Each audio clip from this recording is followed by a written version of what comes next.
So we're going to get into PubMed basics. So if my computer works. So what is the new PubMed, or what is PubMed? PubMed is a database of more than 30 million citations in the fields of biomedicine and health. It covers a wide variety of topics, including research, health policy, patient advocacy, education, clinical care, and public health. It is used by around 2.5 million users each day, including clinicians, researchers, students, and other people from a variety of fields. You can use PubMed to find a specific article, you can find original research, or you can search for a particular author. PubMed's a great tool to help familiarize yourself with a new topic or to take a deep dive into a very specific topic. So today we're going to be talking about the new PubMed. The new PubMed launched in November of 2019. On the screen, you see the old version of PubMed. It will be going away in September of this year. And what I mean by that is no new citations will be added to the legacy version of PubMed. So what's new about the new PubMed? It's a little bit cleaner. It has a more modern look. It has an easy to use interface. I say it's a little bit more Google-like. It has an improved search engine design, and it still has all that same trusted citation data. One other big difference is it's running on the cloud, which allows for more stability and sustainability of the platform. Though if you're used to the old PubMed, you can still search the same way you're used to using Boolean operators and all of those other functions, but it is designed to be a little bit more search engine-like. So this is what the new PubMed looks like. This is the homepage. It's important that you access our PubMed or any PubMed.gov website from the Medical Center Library website, which looks like this. The reason to do that is because we have our proxy tied to that version of PubMed. So you'll be able to get full text that way from UK libraries. On this page, you can see a really big screen, or a really big search box. And this is where you can search anything that you want there. And down below it, you'll see the Learn section. That's a really great place to go for FAQs and a user guide. But if you have any questions, you can always reach out to us at the Med Center Library, and we'd be happy to help you. So again, this is the Med Center Library website. What's really important is that you access PubMed down at the bottom of our page. You'll see this. We do have links to the old and the new version of PubMed. So PubMed Legacy is the old version. PubMed is the new version. If you already had an NCBI account, your account will remain the same no matter which version of PubMed you're using. So a quick note about find full text. There are various ways to find full text in PubMed. You can find it through UK's collection, which is the View Now UK button, and I'll show you that in a moment. You will find publisher URLs, so that is not always free. If there is a publisher URL and we own access to it, sometimes it will link you to the PDF. Other times it won't, and we'll want you to pay for it if we don't own it. And this will be happening, you won't see the Find It at, or the View Now UK button if you haven't accessed PubMed from UK libraries. The third option would be PubMed Central. The PubMed Central is open access articles or manuscripts that have been deposited in order to comply with public access policies.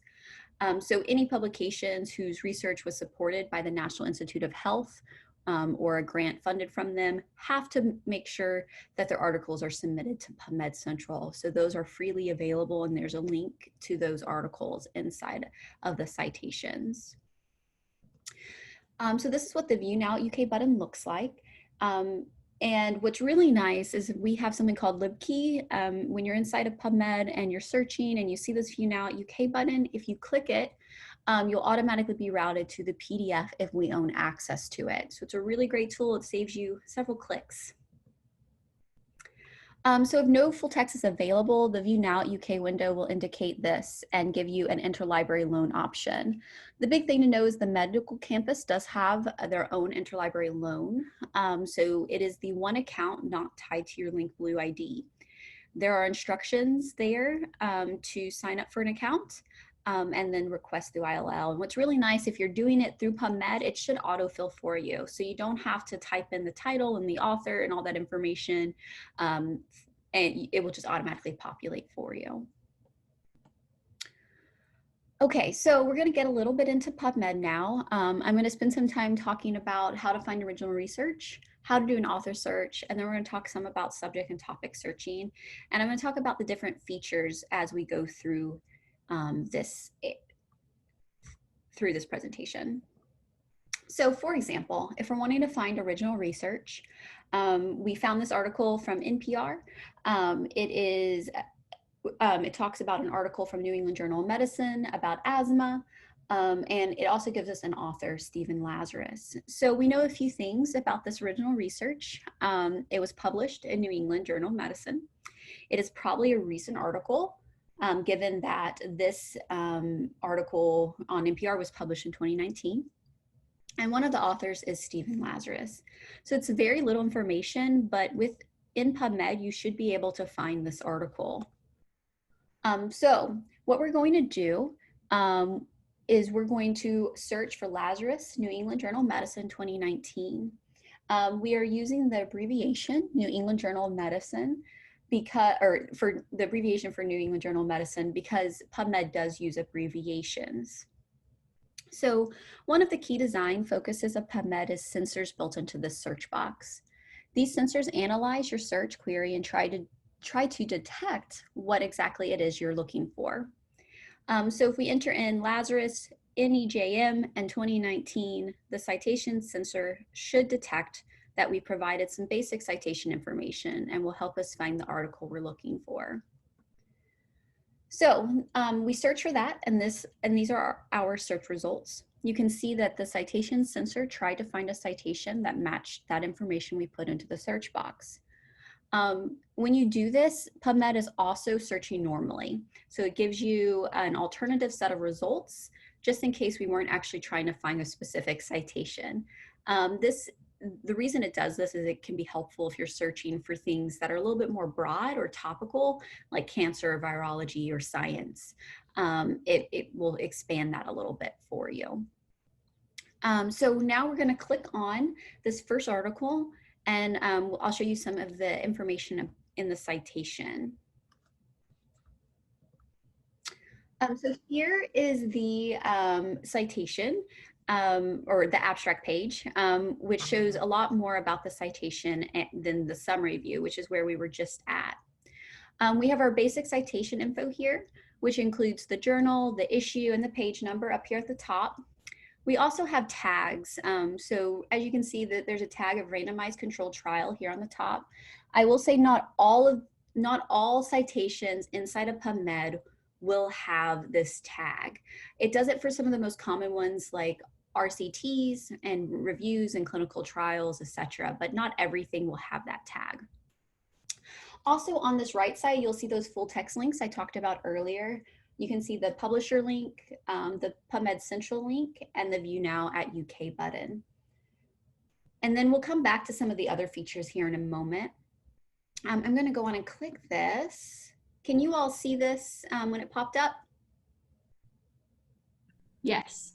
Perfect. Thank you, Kayla. So here is the full citation. You can see I had the screenshot of all of this stuff previously, but if you scroll down, you'll see the abstract as well. And you'll also see figures, you'll see similar articles where this article has been cited. And then you can also see the mesh terms down here.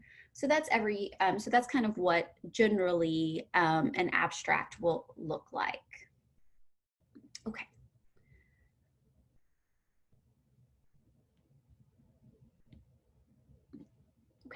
So also we've created these tools for looking at the new PubMed. So this first tool is available on a lot of our guides. You can also find it in this presentation. Again, we'll be sending out these slides later.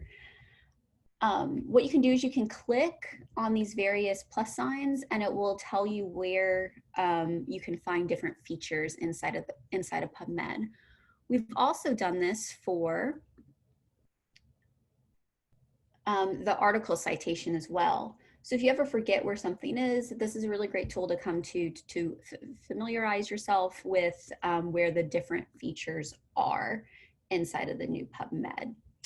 There's also this permalink. This will give you a direct link to this result. So if you're going to be sharing this citation with a colleague, it's better to use this permalink because it will guarantee that that they will be directly linked to this citation.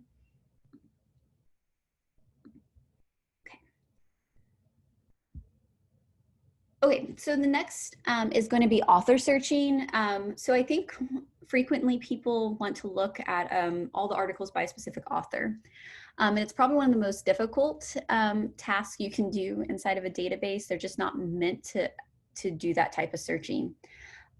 So there's a few different techniques you can use to ensure that you find the articles by the author you're wanting to look for.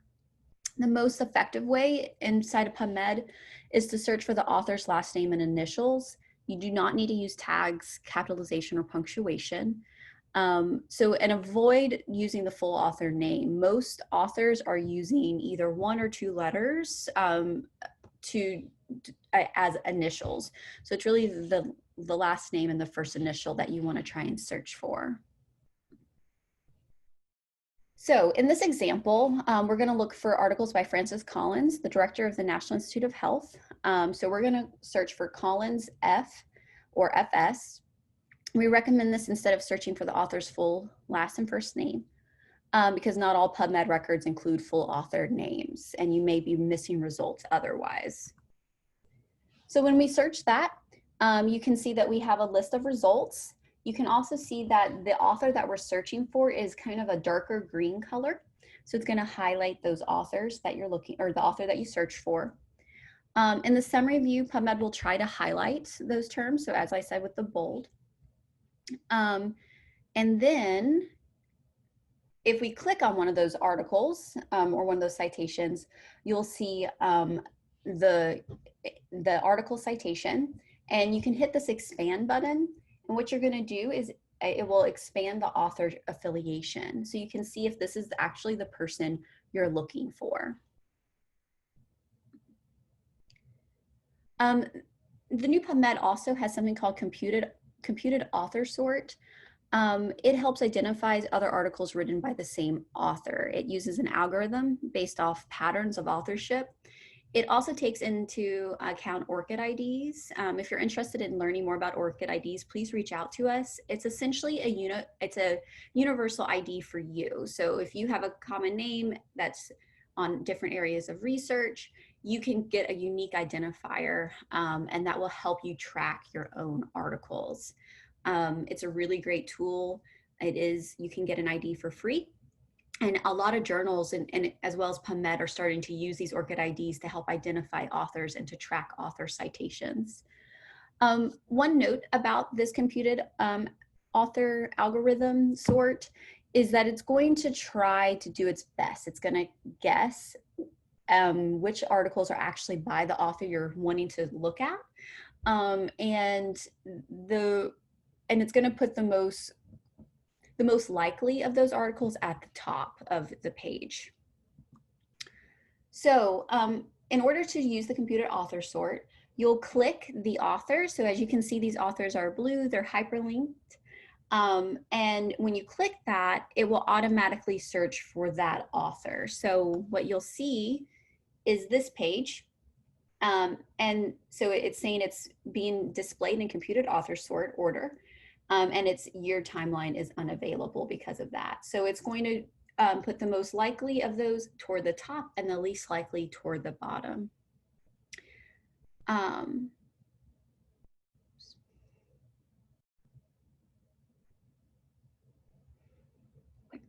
I will say this is just a tool. It's not a foolproof way to look at all the articles published by a specific author. It's one tool to do that. You'd really have to use other tools as well. Okay, we're going to talk a little bit about subject and topic searching. This is probably where PubMed has changed the most. Um, so, so this is a really great way to search for a topic if you're just trying to familiarize yourself with it, or maybe you're doing a deeper dive. PubMed has a few features that will help help you put your search together. One of the new priorities in the new PubMed is something called best match. The idea is sort of similar to what other search engines do. Based on analytics and usage, it is clear that overwhelming majority of users only look at the first few results of their search and rarely go past the first page. So when designing the new PubMed, the goal was to make sure the best, most relevant and current research shows up at the top. So on the top of this, the new PubMed search engine for many years has been developed to take simple queries and translate them into more elaborate, comprehensive searches. And I'll show you what I mean by that in a moment. So the goal of all of this new PubMed is that you can type a single phrase like acid reflux, and it will get you the results you need. I will say that if you're trying to do a highly sensitive search, this is not the way you want to search even in the new PubMed. But this is really great if you're just trying to find a quick article.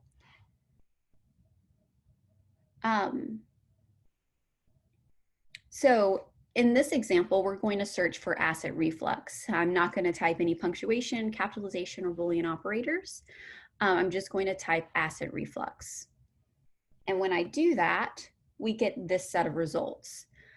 So you get a bunch of them. There's over 37,000 results. We can take, since we have so many, we can take a little bit of a look at some of the features that are available to you inside of the new PubMed. And I will highlight here in a moment, you can see that it's highlighting things like acid reflux, but it's also highlighting gastroesophageal reflux disease. And I'll show you why it's doing that momentarily. You also get a portion of the abstract as well here. Okay, so we're going to talk a little bit about features. So there is a cite button. You can actually just download individual citations or copy and paste those citations here. You can download them, copy, or change the formatting. There's also the save button. If you want to save multiple citations, you can select them. So over here on the right, you can see that we've selected multiple of these citations, and you can hit the save button. You can download them in a variety of formats, so RAS for EndNote, or if you just want to download them as a text file, you can do that. There are options to do all the results on one single page, or there's results, you can do all results. But when you do that, it's important to know that only the first 10,000 results will be exported. So if you're doing a really comprehensive search and you're trying to export over 10,000 articles, you have to find workarounds for that. It's only going to do the first 10,000. There's also a direct email button now. Rather than downloading them, you can email results as well to yourself or to someone else using the email button. And there's also all these nice filters.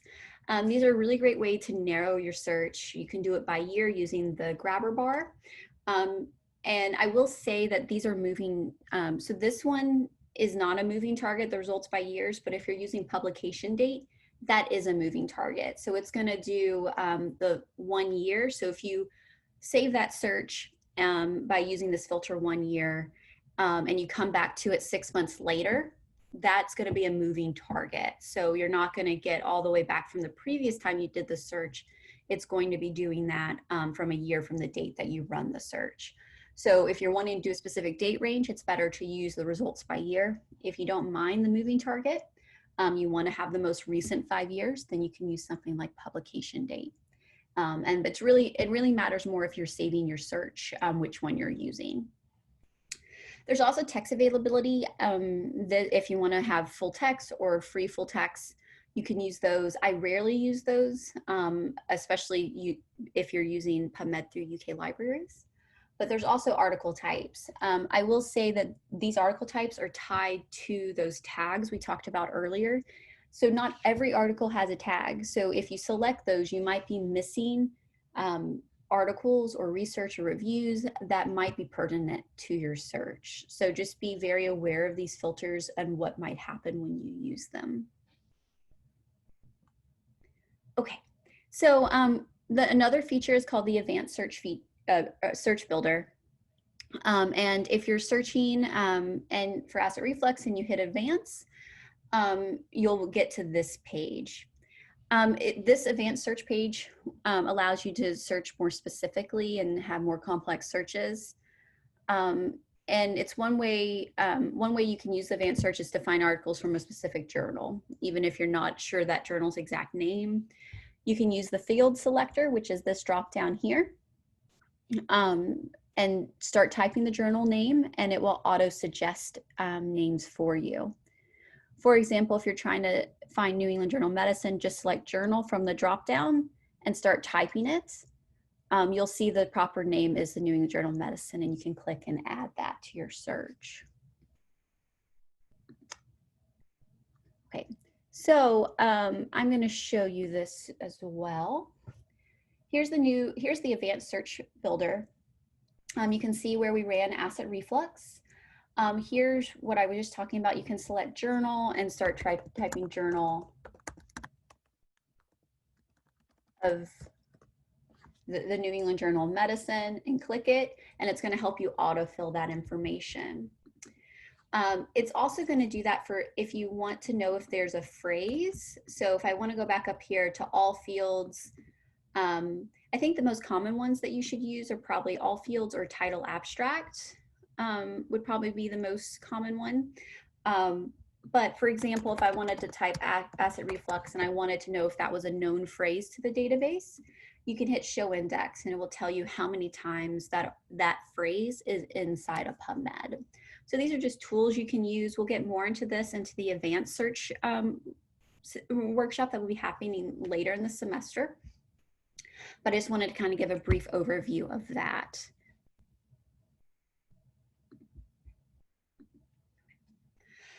What's really nice about the advanced search is that you have this search history and search details page.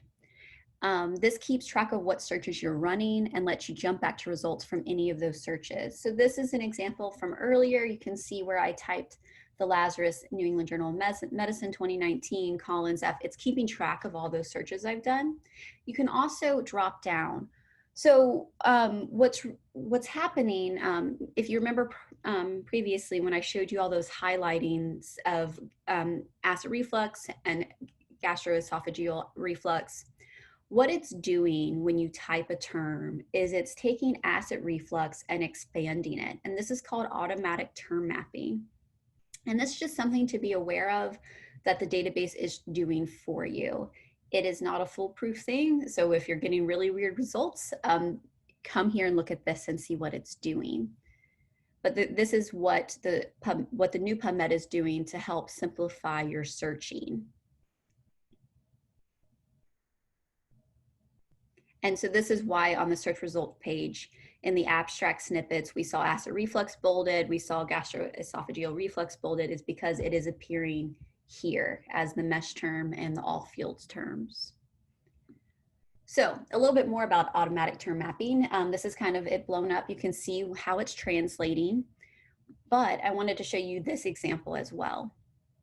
So let's say, so you can see acid reflux was translating pretty well, but if you look at something like minority, if you look at this translation, it's also doing minors and minor. So it's it's not a foolproof method. So that if you're looking for minority and you're getting things about minors, this might be the reason why that's happening. So if you're getting weird results, please reach out to the Medical Center Library. We can help you figure out why that's happening, or you can go here and try and troubleshoot yourself as well.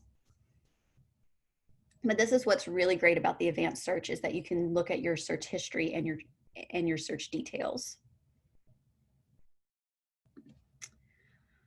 So MESH, MESH stands for medical subject headings. We're not going to get too much into this today, just because this is more of an advanced search feature. We'll be talking about that in one of our later sessions.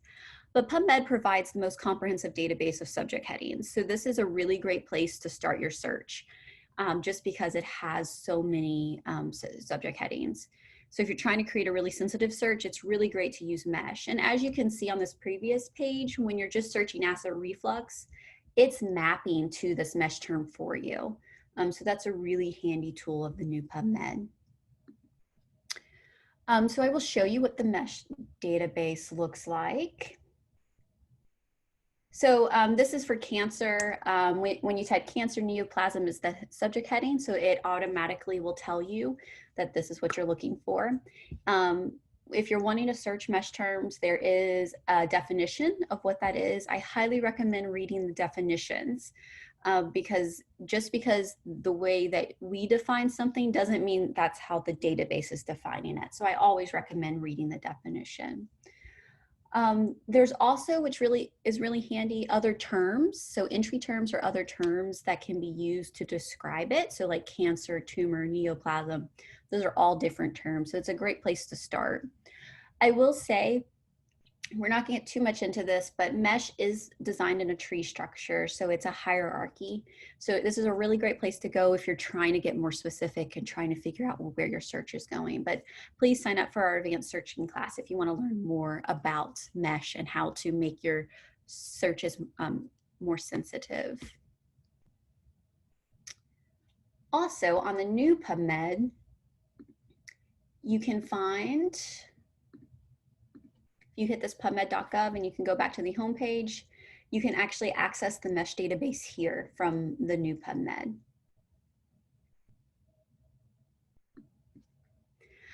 There's also a way to set up alerts. So PubMed allows you to set up a search alert. You have to create a MyNCBI account to do that. You can save a search and it will automatically email you new results based off your search query as they become available. In order to create alerts, you'll need a MyNCBI account. If you don't have a MyNCBI account, we encourage you to get one. You can save things to collections, you can save searches, you can share different collections. It's just a really great tool for you to have. So this is where you can find that. You can do your safe search, you can name it. This is my acid reflux search, so it only has one term.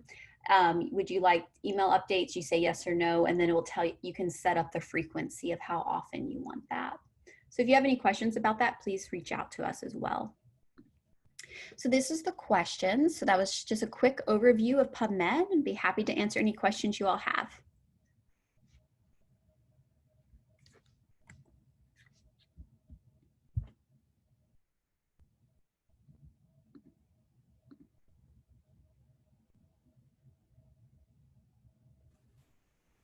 Hi, my name is Sarah. I think I might have missed the first couple of your slides. I apologize for that. But I think you were trying to show us how to download full articles from the UK website. Yeah, I can show you that. I can actually show that to you live. Let me exit out of this. So let's say if I was wanting to do, I'm just going to use my acid reflux example again. And I click that. It's important to access the our homepage, or it's important to access any of our databases, including PubMed, from our homepage. That's where you'll get those automatic view now at UK buttons. So if I search for acid reflux from the UK, as you can see, it has this proxy.uky.edu piece here. And I want to, let's say I wanted to look at this article. You can actually hit this view now at UK button. And if we own access to it, it will automatically link you to the PDF. If it doesn't, you'll get some information to request it through ILL. So this one we do, and it links you directly to the PDF. There's also these publisher links, but I usually recommend doing the view now at UK button. There's another tool, if you use Google Chrome, you can download, and it is called LibKey Nomad. And that's what this piece is, this download PDF. So even if you're not connected through our proxy or something like that, if this is installed and you're logged in through UK like this, it's just an extension, then you'll be able to access the PDF as well. So that's another great tool that you can download to find full text. Does that help answer your question? Yes, it does. Just one last thing. There's lately I've been seeing a link to something called EPUB Beta to download full articles instead of a PDF link, and I didn't know what that was. It doesn't Yeah. work when I download it. Huh. I've never seen that. Kayla, have you run into that at all? I have not. What's it called again? PubMed. We can look into that and we can send you an email once we know more. You said it was EPUB and it wasn't working. So I'm sorry, I was on mute. I was trying to talk on mute. So what I've noticed is I haven't been using the UK website to go through PubMed. I've been doing it myself. What I do is I usually do a Google search for the article I want, and it will usually find it easily for you and give you a PubMed link. So if you open up the article through that way, usually on the right upper right hand corner where there would have been a link to download a PDF, sometimes there's a link that says EPUB beta, beta in like parentheses as in the. Yeah. Okay. Does Well, that ring a bell? no, it doesn't. We'll look into that. We don't. We always search through the I UK. know, but Yeah. Google really helps. I won't sully you with Google, but Yeah, no, it's all good. So yeah. actually, if you still wanted to use Google, the LibKey Nomad that I just showed you will work with that. So it will link you to the PDF if we own it. If you use Google Chrome, it doesn't work in any other browser, but that's a great way to use it inside of Google Scholar as well. All right, thank you. Yeah, of course. And we'll look into that. If we find any great answer to that, we'll send you an email.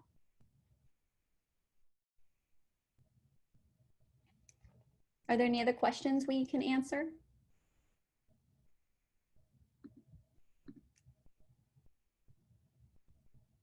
Oh, and Kayla did put the Nomad information into our chat feature as well. Thank you, Kayla.